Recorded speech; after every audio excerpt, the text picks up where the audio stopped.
I mean, there is the stereotypical chemist with, the bad hair and the pocket full of pens and gesticulating with great passion about his data. We all know about that. It's an enduring image, but it's one that just doesn't really reflect reality anymore. Far from being a series of lone mavericks, modern scientists rely heavily on one another for progress. Science is about collaboration, initially with your own students. So I'm educating now the next generation, and there are awfully talented people around me. And all what they need is a little bit of encouragement. They need to learn from me the principles, but they are much smarter than I am. People come from all over the world because they have the same interest. And how many people can actually say that about their profession? Science is now an enormous team effort crossing national and political boundaries. There's a conservative Jew from Brooklyn, a Palestinian refugee from a camp in Lebanon, a Spanish revolutionary, an Italian actor who wanted to solve the molecular basis of femininity. That's the magic of a laboratory. It's an extended and often rather eccentric family of people with varied skills and diverse interests.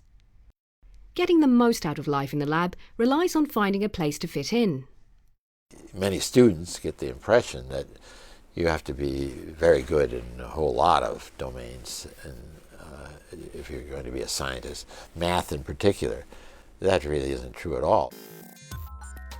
The fact is, most of science, people don't use much more mathematics than a grocery store clerk. They really don't. There are domains where it's far from that. I mean, use the highest level of math you can find, but for most of it, it's not the case.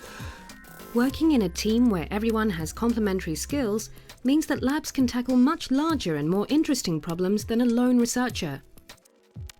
It's this hunger for new knowledge that unites scientists, bringing them back to their labs day after day. It's the same thing that has always driven research forward. Curiosity, just curiosity. Just by walking into the street, I mean, you can ask yourself endless number of questions. Trees are green, why they are green, why they are not blue. And, the answer to each of them is so awfully complex and so awfully exciting that you must be curious just to understand your very so-called simple environment.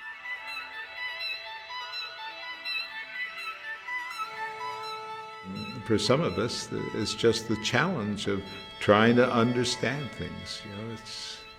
It's almost uncontrolled.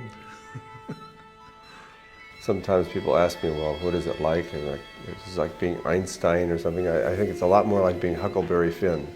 You have adventures, you don't know what the answers are, but if it's intriguing, if it's worthwhile, and it's fun, then we do it. Scientific exploration still holds that thrill of discovery, of something new around the corner.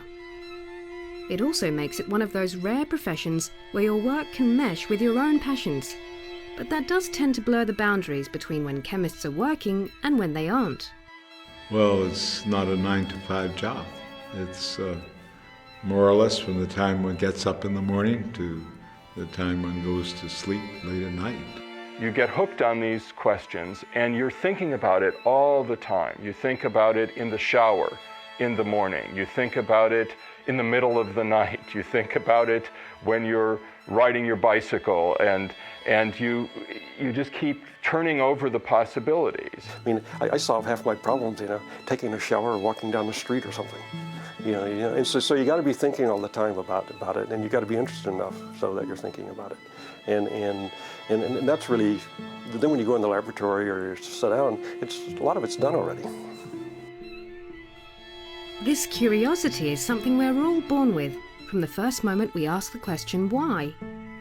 But that same curiosity can fall by the wayside when confronted with the cryptic patterns of the periodic table or the intricacies of differential equations.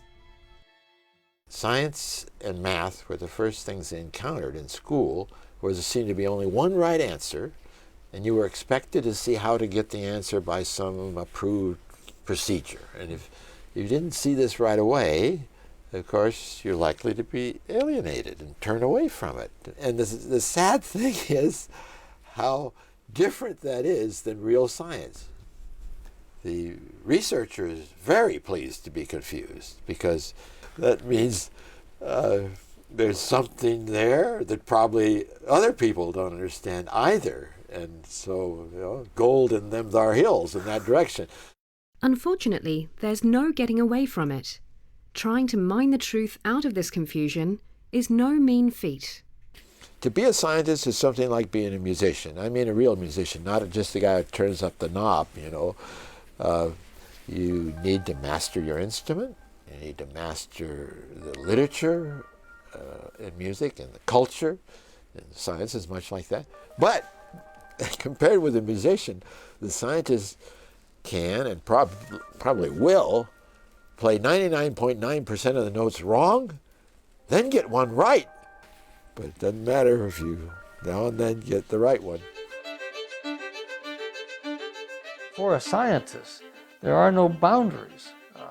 One can grow in many different directions. And I've just found that those opportunities of teaching, of doing research, of creating new materials, of having patents, of starting companies, what an interesting life.